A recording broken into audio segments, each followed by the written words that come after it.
The Wonderful Wizard of Oz. Chapter 3. How Dorothy Saved the Scarecrow. When Dorothy was left alone, she began to feel hungry. So she went to the cupboard and cut herself some bread, which she spread with butter. She gave some to Toto, and taking a pail from the shelf, she carried it down to the little brook and filled it with clear, sparkling water. Toto ran over to the trees and began to bark at the birds sitting there. Dorothy went to get him, and saw such delicious fruit hanging from the branches that she gathered some of it, finding it just what she wanted to help out her breakfast. Then she went back to the house, and having helped herself and Toto to a good drink of the cool, clear water, she set about making ready for the journey to the City of Emeralds. Dorothy had only one other dress, but that happened to be clean and was hanging on a peg beside her bed. It was gingham, with checks of white and blue, and although the blue was somewhat faded with many washings, it was still a pretty frock. The girl washed herself carefully, dressed herself in the clean gingham, and tied her pink sunbonnet on her head. She took a little basket and filled it with bread from the cupboard, laying a white cloth over the top. Then she looked down at her feet and noticed how old and worn her shoes were. "They surely will never do for a long journey, Toto," she said. And Toto looked up into her face with his little black eyes and wagged his tail to show he knew what she meant. At that moment Dorothy saw lying on the table the silver shoes that had belonged to the Witch of the East.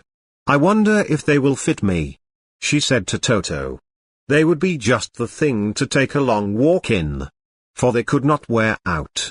She took off her old leather shoes and tried on the silver ones, which fitted her as well as if they had been made for her. Finally she picked up her basket. "Come along, Toto," she said. "We will go to the Emerald City and ask the Great Oz how to get back to Kansas again." She closed the door, locked it, and put the key carefully in the pocket of her dress. And so, with Toto trotting along soberly behind her, she started on her journey. There were several roads nearby, but it did not take her long to find the one paved with yellow bricks. Within a short time she was walking briskly toward the Emerald City, her silver shoes tinkling merrily on the hard, yellow road bed. The sun shone bright and the birds sang sweetly, and Dorothy did not feel nearly so bad as you might think a little girl would who had been suddenly whisked away from her own country and set down in the midst of a strange land. She was surprised, as she walked along, to see how pretty the country was about her. There were neat fences at the sides of the road, painted a dainty blue color, and beyond them were fields of grain and vegetables in abundance. Evidently the Munchkins were good farmers and able to raise large crops. Once in a while she would pass a house, and the people came out to look at her and bow low as she went by. For everyone knew she had been the means of destroying the wicked witch and setting them free from bondage. The houses of the Munchkins were odd-looking dwellings, for each was round, with a big dome for a roof. All were painted blue, for in this country of the East blue was the favorite color. Toward evening, when Dorothy was tired with her long walk and began to wonder where she should pass the night, she came to a house rather larger than the rest. On the green lawn before it many men and women were dancing. 5 little fiddlers played as loudly as possible, and the people were laughing and singing, while a big table nearby was loaded with delicious fruits and nuts, pies and cakes, and many other good things to eat. The people greeted Dorothy kindly, and invited her to supper and to pass the night with them. For this was the home of one of the richest Munchkins in the land, and his friends were gathered with him to celebrate their freedom from the bondage of the wicked witch. Dorothy ate a hearty supper and was waited upon by the rich Munchkin himself, whose name was Bock. Then she sat upon a settee and watched the people dance. When Bock saw her silver shoes he said, "You must be a great sorceress." "Why?" asked the girl. "Because you wear silver shoes and have killed the wicked witch. Besides, you have white in your frock, and only witches and sorceresses wear white. My dress is blue and white checked, said Dorothy, smoothing out the wrinkles in it. "It is kind of you to wear that," said Bock. "Blue is the color of the Munchkins. And white is the witch color. So we know you are a friendly witch." Dorothy did not know what to say to this, for all the people seemed to think her a witch. And she knew very well she was only an ordinary little girl who had come by the chance of a cyclone into a strange land. When she had tired watching the dancing, Bock led her into the house, where he gave her a room with a pretty bed in it. The sheets were made of blue cloth, and Dorothy slept soundly in them till morning, with Toto curled up on the blue rug beside her. She ate a hearty breakfast, and watched a wee Munchkin baby, who played with Toto and pulled his tail and crowed and laughed in a way that greatly amused Dorothy. Toto was a fine curiosity to all the people, for they had never seen a dog before. "How far is it to the Emerald City?" the girl asked. "I do not know," answered Bock gravely, "for I have never been there. It is better for people to keep away from Oz, unless they have business with him. But it is a long way to the Emerald City, and it will take you many days. The country here is rich and pleasant, but you must pass through rough and dangerous places before you reach the end of your journey." This worried Dorothy a little, but she knew that only the Great Oz could help her get to Kansas again. So she bravely resolved not to turn back. She bade her friends goodbye, and again started along the road of yellow brick. When she had gone several miles she thought she would stop to rest, and so climbed to the top of the fence beside the road and sat down. There was a great cornfield beyond the fence, and not far away she saw a scarecrow, placed high on a pole to keep the birds from the ripe corn. Dorothy leaned her chin upon her hand and gazed thoughtfully at the scarecrow. Its head was a small sack stuffed with straw, with eyes, nose, and mouth painted on it to represent a face. An old, pointed blue hat, that had belonged to some Munchkin, was perched on his head, and the rest of the figure was a blue suit of clothes, worn and faded, which had also been stuffed with straw. On the feet were some old boots with blue tops, such as every man wore in this country. And the figure was raised above the stalks of corn by means of the pole stuck up its back.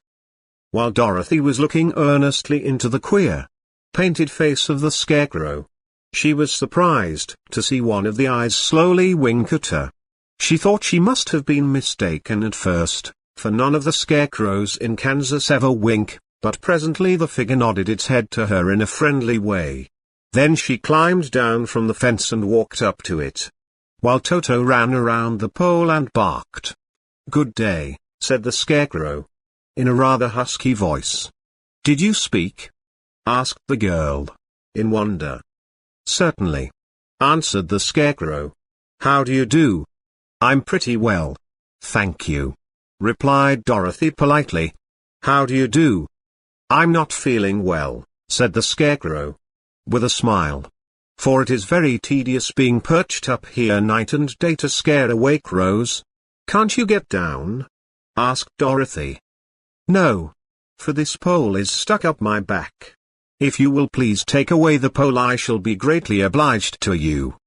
Dorothy reached up both arms and lifted the figure off the pole, for, being stuffed with straw, it was quite light. "Thank you very much," said the scarecrow, when he had been set down on the ground. "I feel like a new man." Dorothy was puzzled at this, for it sounded queer to hear a stuffed man speak, and to see him bow and walk along beside her. "Who are you?" asked the scarecrow when he had stretched himself and yawned. "And where are you going?" "My name is Dorothy," said the girl, "and I am going to the Emerald City, to ask the Great Oz to send me back to Kansas." "Where is the Emerald City?" he inquired. "And who is Oz?" "Why, don't you know?" she returned, in surprise. "No, indeed. I don't know anything. You see, I am stuffed, so I have no brains at all," he answered sadly. "Oh," said Dorothy, "I'm awfully sorry for you.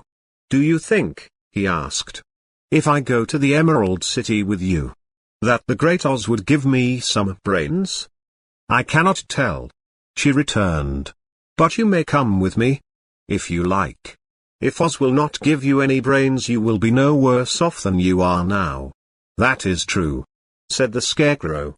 You see, he continued confidentially, I don't mind my legs and arms and body being stuffed, because I cannot get hurt. If anyone treads on my toes or sticks a pin into me, it doesn't matter, for I can't feel it. But I do not want people to call me a fool. And if my head stays stuffed with straw instead of with brains, as yours is, how am I ever to know anything? I understand how you feel, said the little girl, who was truly sorry for him. If you will come with me, I'll ask Oz to do all he can for you. Thank you, he answered gratefully. They walked back to the road. Dorothy helped him over the fence, and they started along the path of yellow brick for the Emerald City. Toto did not like this addition to the party at first. He smelled around the stuffed man as if he suspected there might be a nest of rats in the straw. And he often growled in an unfriendly way at the Scarecrow. Don't mind Toto, said Dorothy to her new friend. He never bites.